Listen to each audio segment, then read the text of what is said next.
Hey there, somebody brought up the fact that I haven't actually made a dev log yet, which is probably a good idea, so that's what I'm doing right now. So I'm kind of walk you through what's going on here.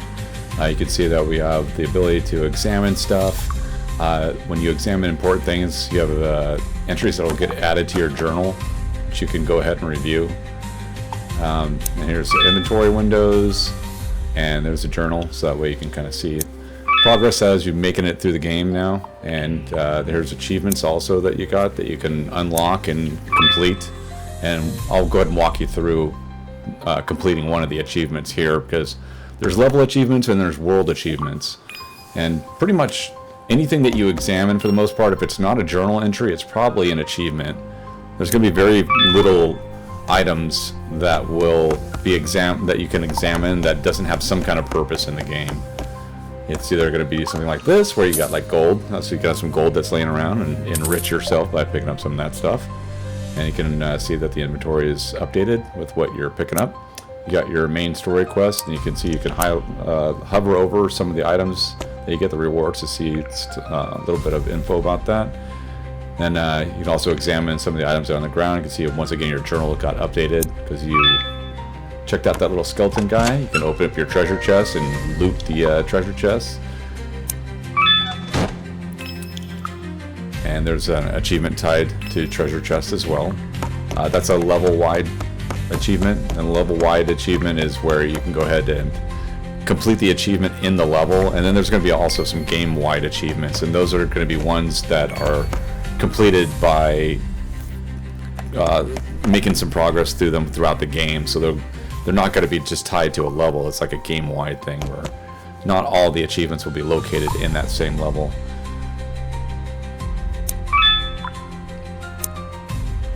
And here you can see all the different windows that are in the game. There's your main character window with all your various spells that you got. You got fire spells, earth spells, water spells, air spells, lightning spells. You can also open up the spells to see like exactly what kind of damage they do. I'm probably going to wind up revamping this. It's a little bit difficult to read, so I'm going to probably wind up just redoing that. You can also select one of your weapons.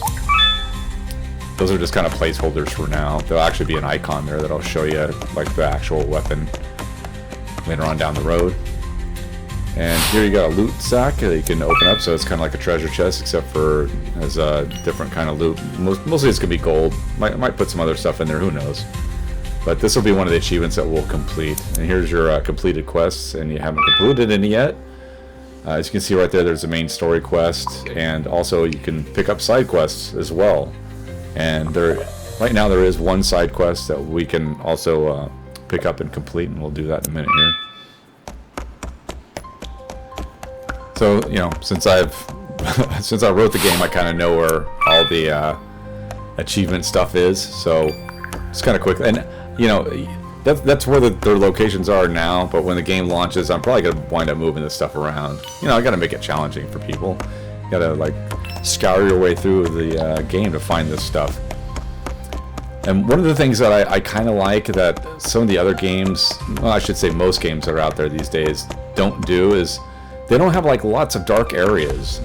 This is the intro level here. It's called Into the Dark, as you can see by the main story quest. I think it's listed in there. Maybe not. But with the with this level, you know, it's one where the main character fell in and just started their exploration of the labyrinth here. And you can see here's a door that's kind of blocking your progress. And you got to try and figure out how to open up that door. And you can see if you try and open it, you just hear a noise letting you know that it's not actually able to be opened. And there's going to be a lot of lore in this game too. That's one of the big things actually that you'll get out of it. So here's a journal entry that was made by the skeleton guy that's next to the door who didn't make it out. So you could see a little bit of description there. And this is one that triggers a side quest, and we'll go ahead and accept that. And then there's a little bit of a bug there at this resolution, because I did change the resolution to record this. You can see the resolution is causing some of the text to spill off, but you know, this is game in progress, right? So there's got to be some defects here and there that I'm gonna have to fix up. I've been working like for the past I want to say 2.5, 3 weeks on the combat manager, and I'll come out with a separate video for that one because it's a completely separate standalone system that I'll be integrating. But this right here is the way that you complete the side quest. Is that you get a little horns playing and some rewards for completing that. I got a little debug message there letting me know that I got to do some extra work.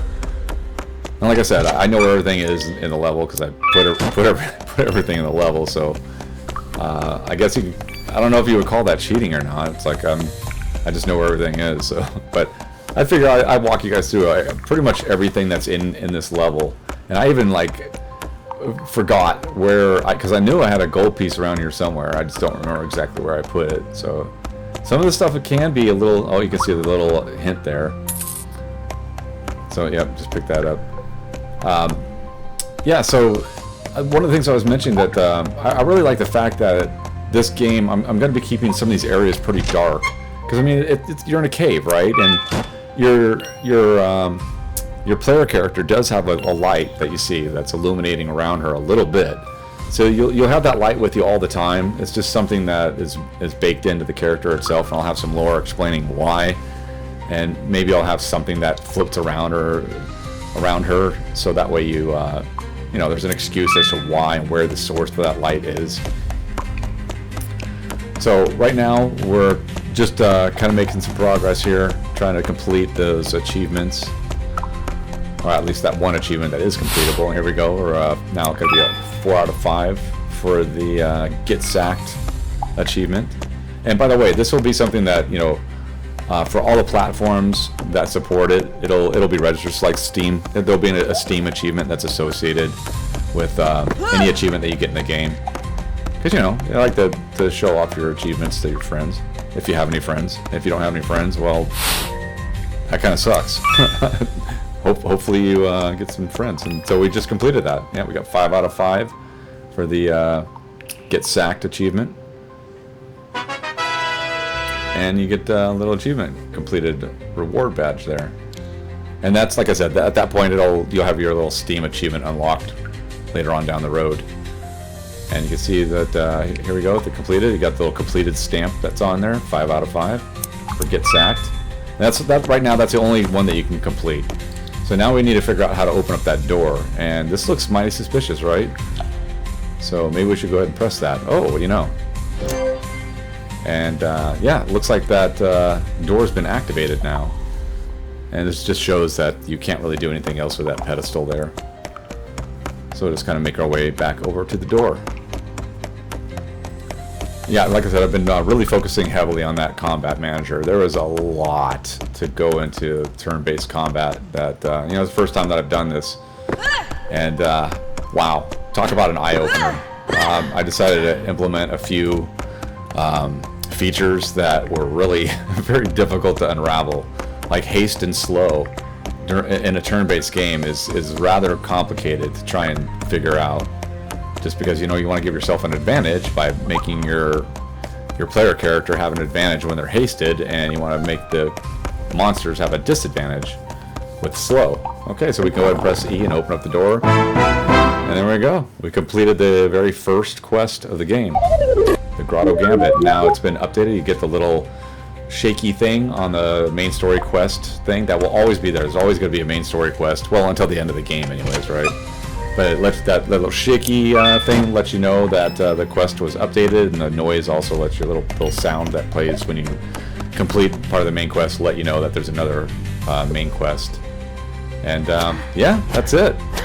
So hopefully this was showing off some of the progress, and you kind of got something out of here. And I really thank you guys for stopping by, and I'm looking forward to showing off that combat manager, because man, that was a lot of work. All right, I'll see you on the next one. Take care. Bye.